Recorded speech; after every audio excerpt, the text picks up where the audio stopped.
Have you ever caught yourself thinking like this? Well, I deserve this cinnamon roll after working so hard today. I might as well finish this bag of chips tonight and then I won't buy any more. I worked out today, so I deserve this ice cream. I'm a vegetarian and I don't smoke, so I'm healthier than most and can afford to eat this just this once. These are what we call permission-giving thoughts, and they might sound logical and reasonable, but often they're not.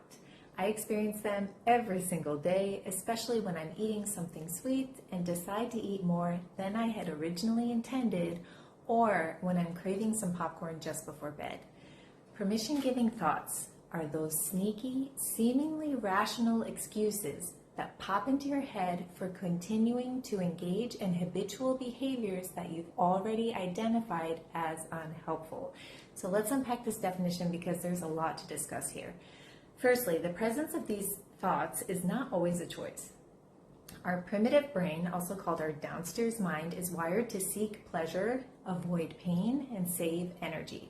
So this is one reason why we so readily develop habits. It constantly seeks hits of dopamine, the neurochemical that makes us feel good, and it pays special attention to behaviors that trigger its release, creating a habit loop. So a cue or a trigger, a behavior or action, and then a reward or positive feedback. So over time, your brain starts to anticipate the reward, creating a powerful drive to perform the behavior, a craving. And for the most part, this happens without your conscious control, as it's a part of your brain focused on self-preservation.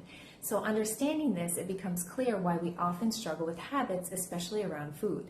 It's not just about conscious choice, it's also about your brain's wiring. However, this knowledge can be a powerful tool. So by identifying the triggers that prompt these cravings and perhaps permission-giving thoughts that then lead to behaviors you didn't want in your life, you gain insight into your unique primitive brain and how it's wired. So with this awareness, you can use your conscious mind or upstairs brain to suggest alternative behaviors that trick your primitive brain into thinking this behavior leads me down the path to survival more than the other one. But can you solely think your way into new habits? Some of you might be thinking that that's like too woo-woo, and fair enough, I like hard science too.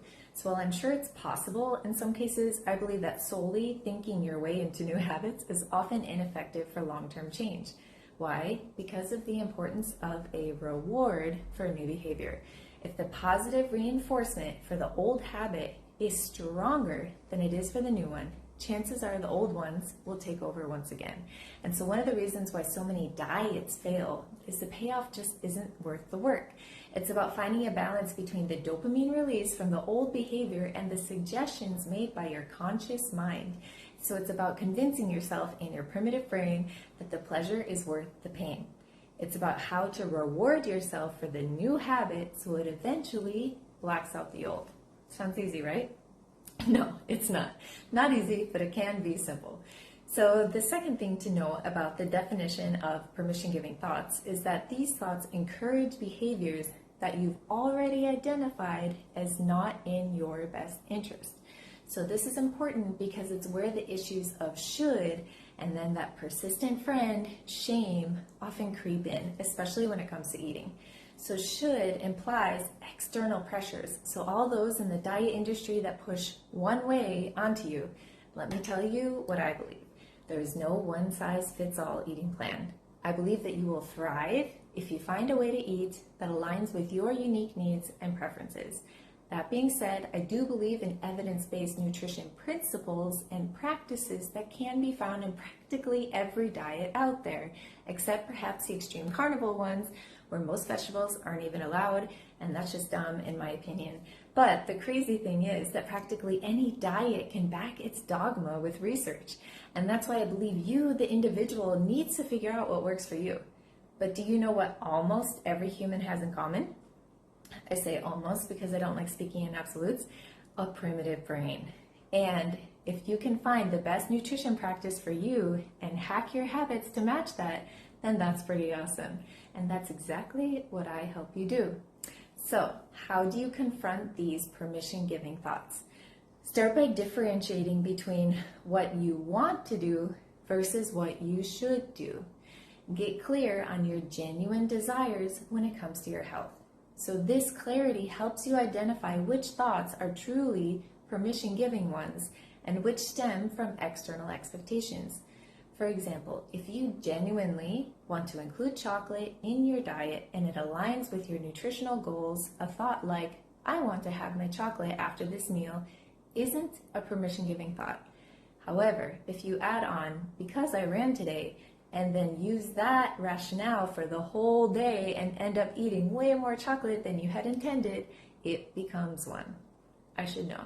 Now, it's essential to understand that you can be more than just a product of your environment or your primitive brain's immediate pleasure-seeking tendencies.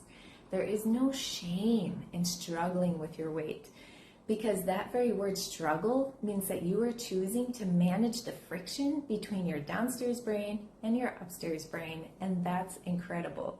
And one very powerful strategy your upstairs brain can use is to recognize that these permission-giving thoughts are driven by the initial pleasure or the initial rush of dopamine and not long-term consequences. Start from a place of self-kindness and accept that you are enough as you are. And from there, you can begin reshaping your habits one step at a time. As an action step, take some time to reflect on your day and consider what permission-giving thoughts are sneaking into your mind related to certain behaviors. Ask yourself whether those behaviors align with your genuine desires or if they're influenced by external shoulds. Ask yourself, is this behavior something my upstairs mind wants to do, or is it something I was told I should do? And use that as a tool in determining what style of eating actually works for you, both for your body and your mind moving forward. That's enough for today, but stay tuned because I will be exploring this topic further. I find it very interesting, and I think this knowledge will help me grow as a coach, helping women take charge of and customize their eating habits for life. So that's a wrap, and I hope you found this video insightful. If you have any questions or insights to share, please feel free to comment below. And if you found this video interesting, a like and a subscription would be greatly appreciated. Apparently, it helps other like-minded individuals discover this channel. So thanks for tuning in. Have a great one.